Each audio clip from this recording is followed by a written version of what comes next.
And that's precisely the question I want to ask my next guest. Vivek Venkataswamy is Minister of Labour, Employment, Training, Factories, Mines, Geology, Telangana. Appreciate your joining us, sir, on the show. I'm asking you that straight question, Mr. Venkataswamy.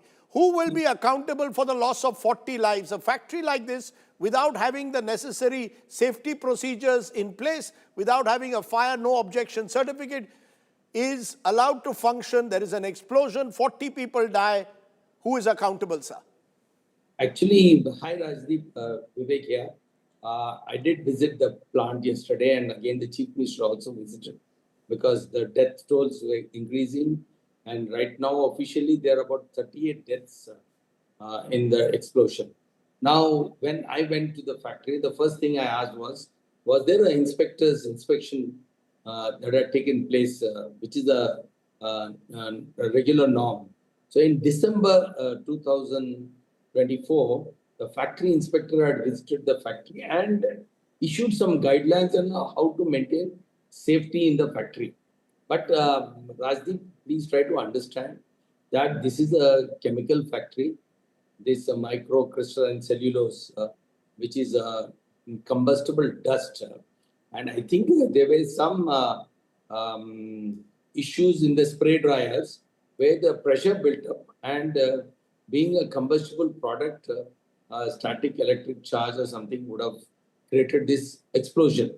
So here, from the Factories Act point of view, or an inspector of factories point of view, sir, he went, he just checked. Sir, you are claiming that there were checks done last year, but what we have found out that SIGACHI Industries Private Limited has been found to have multiple compliance violations, neglecting safety protocols, exceeding working hour limits, lack of protective gear for the workers, factory operated without a fire department NOC, the safety department essentials were not there. There were warnings from workers about aging machinery, potential hazards. I mean, all the more because of what you say, that this factory was dealing with extremely hazardous chemicals, all the more that they should have even greater safety protocols in place.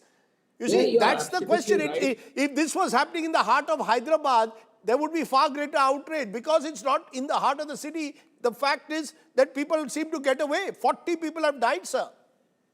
I agree with you. That's why the department did raise these issues. They brought it to the notice of the promoters and the occupier of the factory building. And this is a big lesson for the government also, because I feel when I went there onto the spot yesterday, I realized that engaging daily rated workers in these red category industries on the machine is definitely not allowed. And I've just told our Secretary Labour that a new law needs to be introduced where only trained company officials can deal with certain... Sir, but is it about law? You know very well, is it about law or implementation? The fact is that, we have laws, some of them are archaic. Factories Act 1948, for example, you need new laws given the change. But when you don't observe basic safety for workers, then it's not about the law not being there, it is about not ensuring adequate implementation. Workers get exploited, sir. That's the charge that many workers are making there. Yeah, Rajdeep, I agree with what you are saying, but please try to understand. In the recent past, generally the government has taken measures to see that the labor department's interference in the working of factories is minimized.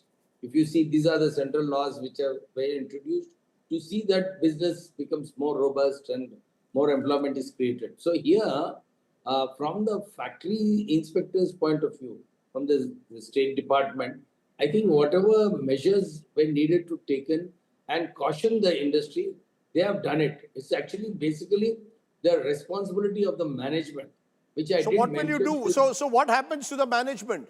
If you're right, it is the responsibility of the management. Now they've been found wanting. What will you do? 40 people have lost their lives. What will the government of Telangana do?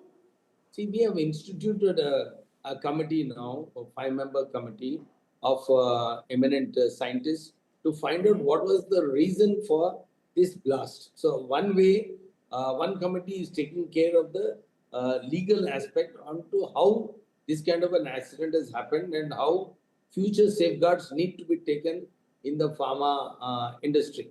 So this is one part of What the. about the culpability of the management, sir? Culpability of the management. Will this, once the media scrutiny dies down, will the management get away yet again if they are seen to have violated safety codes? Yeah, sure. The government will take necessary action if they are found guilty. So we are in the process. Yesterday, the Chief Minister, when he visited, he formed a four-man committee of senior IS officers to investigate and give a report on what further action needed to be taken against the management. So both the inquiries are going side by side, and I'm sure as soon as we get adequate information and from the So, reports, so if necessary there is action will criminal be taken. negligence as prima facie there appears to be, will the factory owners be acted against? Yeah, I think the factory occupiers' responsibility is that. So definitely, government will initiate action if they are found guilty. Okay, I'm going to leave it there. Mr. Vivek Venkataswamy, Minister of Labor and Employment. Clearly, this is a wake-up call, not just for what happened there in Telangana, but there are chemical factories across this country dealing with hazardous substances, and you do need workers to have full protection. Thank you very much for joining Yeah, me here on the news today. Appreciate it. thank Okay. you, Raj.